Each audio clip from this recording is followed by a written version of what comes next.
জয়পুরহাটের আক্কেলপুরে মাধ্যমিক শিক্ষা স্তরে বৈষম্য দূরীকরণে বেসরকারি শিক্ষা প্রতিষ্ঠান জাতীয়করণ, শিক্ষা প্রশাসনের সরকারি শিক্ষকদের পদায়ন বন্ধ ও শিক্ষা সংস্কার কমিশন গঠনের দাবিতে মানববন্ধন করে শিক্ষা উপদেষ্টা বরাবর স্মারকলিপি দিয়েছেন উপজেলা মাধ্যমিক পর্যায়ের বেসরকারি স্কুল ও মাদ্রাসার শিক্ষকরা। মঙ্গলবার বেলা 11টায় উপজেলা পরিষদের সামনে প্রধান সড়কে দাবি আদায়ের লক্ষ্যে নামেন তারা।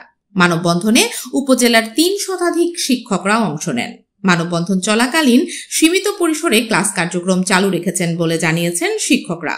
মানববন্ধনে শিক্ষকরা জানান, মাধ্যমিক স্তরের প্রতিষ্ঠানের 97% বেসরকারি শিক্ষা প্রতিষ্ঠান।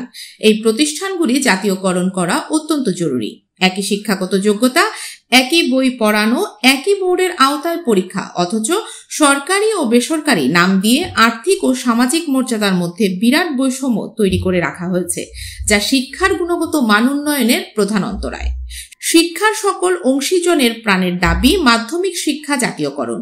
শিক্ষা বিভাগের 2টি গুরুত্বপূর্ণ বিষয় হল একাডেমিক ও প্রশাসনিক।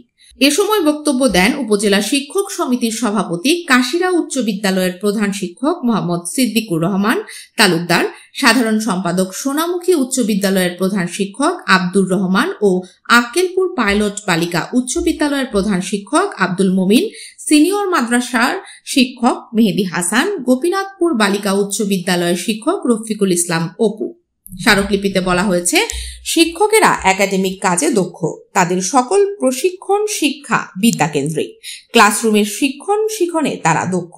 অন্যদিকে শিক্ষা প্রশাসনে দীর্ঘ 31 বছরের অভিজ্ঞতা সম্পন্ন উপজেলা মাধ্যমিক শিক্ষা অফিসারদের সকল প্রশিক্ষণ প্রশাসনিক, শিক্ষাকতা ও প্রশাসন ভিন্ন চরিত্রের, ভিন্ন বৈশিষ্ট্যের, কাজের ধরন ভিন্ন, চর্চা বা অনুশীলন ভিন্ন। শিক্ষকরা প্রশাসনে অনভিজ্ঞ।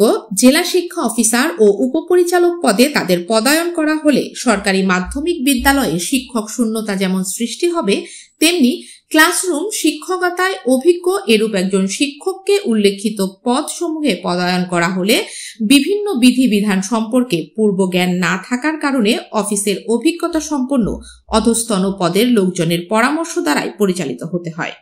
প্রশাসনিক দৃঢ় সিদ্ধান্ত গ্রহণ করতে তাদের সমস্যা হয়। এছাড়াও উপজেলা মাধ্যমিক শিক্ষা অফিসার পদে সরকারি মাধ্যমিক বিদ্যালয়ের সিনিয়র শিক্ষকগণকে পদায়ন করা হলে প্রশাসনিক অনভিজ্ঞ সিনিয়র শিক্ষকের অধীনে বেসরকারি মাধ্যমিক বিদ্যালয় ও মাদ্রাসা প্রধানগণকে কাজ করতে হবে। এতে শিক্ষাঙ্গনে চরম অসন্তোষ ও বিশৃঙ্খলা সৃষ্টি হতে পারে। সে কারণে উপজেলা, জেলা, অঞ্চল ও মাধ্যমিক ও উচ্চ শিক্ষা অধিদপ্তরের মাধ্যমিক শাখায় 31 বছর শিক্ষা প্রশাসনে কাজের দক্ষতা সম্পন্ন 6ষ্ঠ গ্রেড অফিসার উপজেলা মাধ্যমিক শিক্ষা অফিসারদের পদোন্নতি ও পদায়ন, শিক্ষার মাঠ প্রশাসনে কাজ করা দক্ষ, অভিজ্ঞ ও প্রশিক্ষিত সেসিভ প্রকল্পের জনবল রাজস্ব খাতে স্থানান্তরের অসমাপ্ত কাজ দ্রুত সম্পন্ন করার দাবি করেন তারা। আমরা যে শ্রম দেই, সেই শ্রমের বিনিময়ে আমরা সেই অর্থ সরকারের কাছ থেকে পাই না। তাই বাধ্য হয়ে আমরা আজকে রাস্তায় নেমেছি। উদ্দেশ্য হচ্ছে সরকারি বেসরকারি শিক্ষার যে বৈষম্য, এই বৈষম্য দূরীকরণের জন্য আমরা আসছি। আমাদের বেসরকারি শিক্ষা প্রতিষ্ঠানে আমাদের যে বেতন ভাতা আনুষঙ্গিক থেকে আমাদের আমরা সরকার আমাদেরকে বের করে নিয়ে আসবে, সেই উদ্দেশ্যে আমরা উপস্থিত হয়েছি। সরকারি শিক্ষকদের বৈষম্য দূর করতে হবে। আমাদের পোশাক ভাতা, বাড়ি ভাতা এবং চিকিৎসা ভাতা এটা বাড়িয়ে তাহলে আমরা অনেক ভোগান্তির শিকার হচ্ছি। শিক্ষকদের কোন সাইডে কোন রোজগার নেই, এই রোজগারের উপরে আমরা সকল কিছু নির্ভর করি। এর পাশাপাশি আমাদের মাদ্রাসা শিক্ষার প্রতি আরো কিছু বৈষম্য রয়েছে, সেইটা হলো আমাদের ইবতেদায়ী।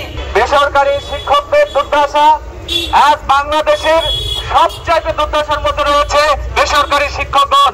একজন এনটিআরসি থেকে যখন একজন শিক্ষক আসে মাস্টার্স পাস করে, তখন তাকে কত ধাপ উতরায় আসতে হয় আপনারা নিশ্চয় জানেন।